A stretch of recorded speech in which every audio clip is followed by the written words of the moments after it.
নমস্কার বন্ধুরা, মাঝি কিচেনে সবাইকে স্বাগত। আবার চলে এসেছি আজকের রেসিপি নিয়ে। আজকের রেসিপি নিম ঝোল। তবে নিম ঝোল বানাতে আমি কী কী উপকরণ নিয়েছি আর কীভাবে বানিয়েছি চলো সেটাই তোমাদেরকে দেখাই।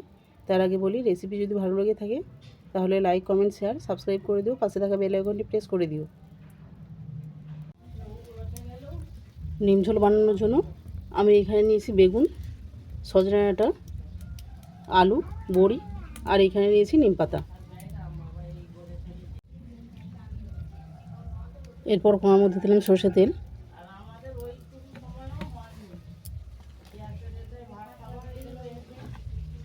তেল গরম হয়ে গেছে, আমি প্রথমে বড়িটাকে ভেজে নেব।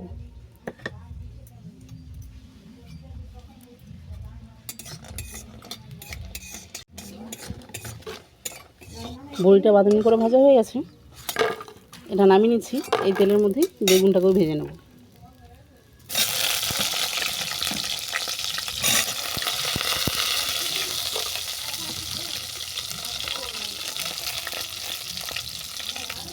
এর মধ্যে দিয়ে দিলাম লবণ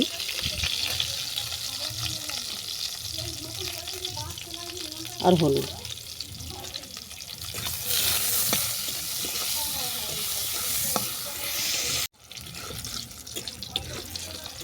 দেখো বেগুনটাও ভালো করে ভাজা হয়ে গেছে, এটা তেল থেকে নামিয়ে নিচ্ছি। এই তেলের মধ্যেই আলু ভেজে নেব।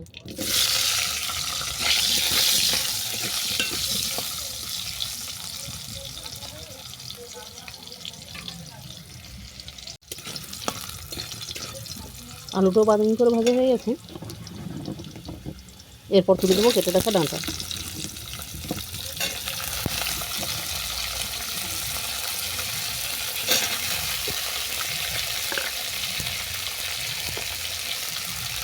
দিলাম স্বাদ মতো লবণ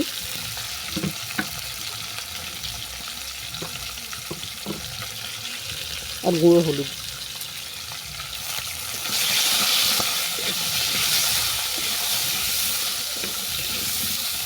এটাকে অল্প করে নেড়ে নেব।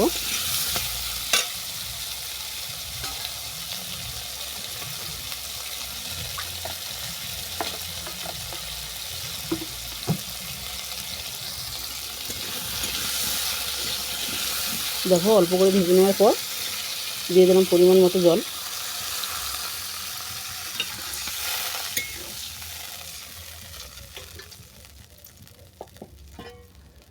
একটা ডিশ ঢেকে দিলাম 5 মিনিটের জন্য।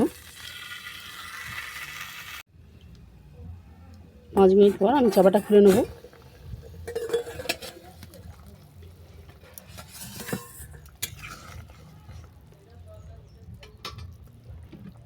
এরপর তুলে দেবো ভেজে রাখা বড়ি আর ভেজে রাখা বেগুন।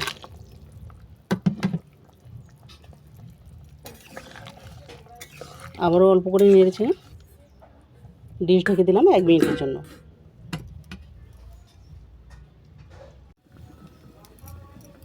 আবারও 1 মিনিট পর চাপাটা খুলে আমি ঝোলটাকে নামিয়ে নেব।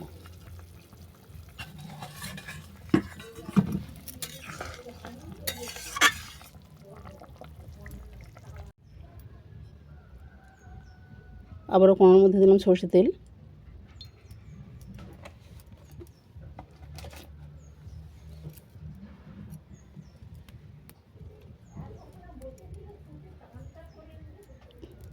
এর মধ্যে দিয়ে দিলাম নিম পাতা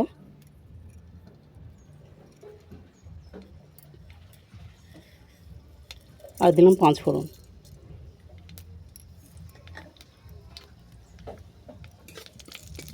ফোড়নটাকে ভালো করে ভেজে নেব। দেখো ফোড়নটা ভালো করে ভাজা হয়ে গেছে, এর মধ্যে তুলে দেবো ঝোল।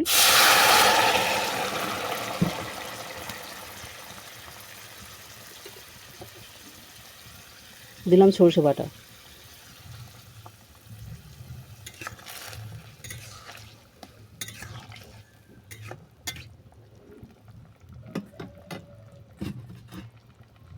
আবারও ঢাকা দিয়ে 1 মিনিট এটাকে ফুটিয়ে নেব। আবার 1 মিনিট পর আমি চাপটা খুলে নিচ্ছি।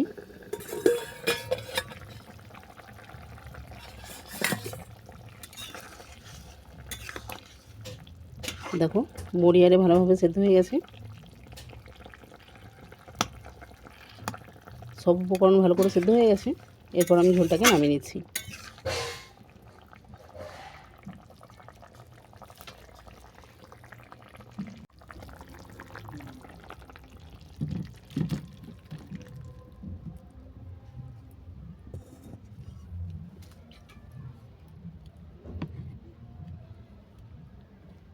যদিও এই ঝোলে কিছু দিতে লাগে না, সর্ষে বাটা আরে শুধু ফোড়ন দিয়ে আর নিম পাতা দিয়েই ঝোল বানালে সবথেকে বেশি ভালো লাগে, তবুও একটু সর্ষে বাটা দিলাম।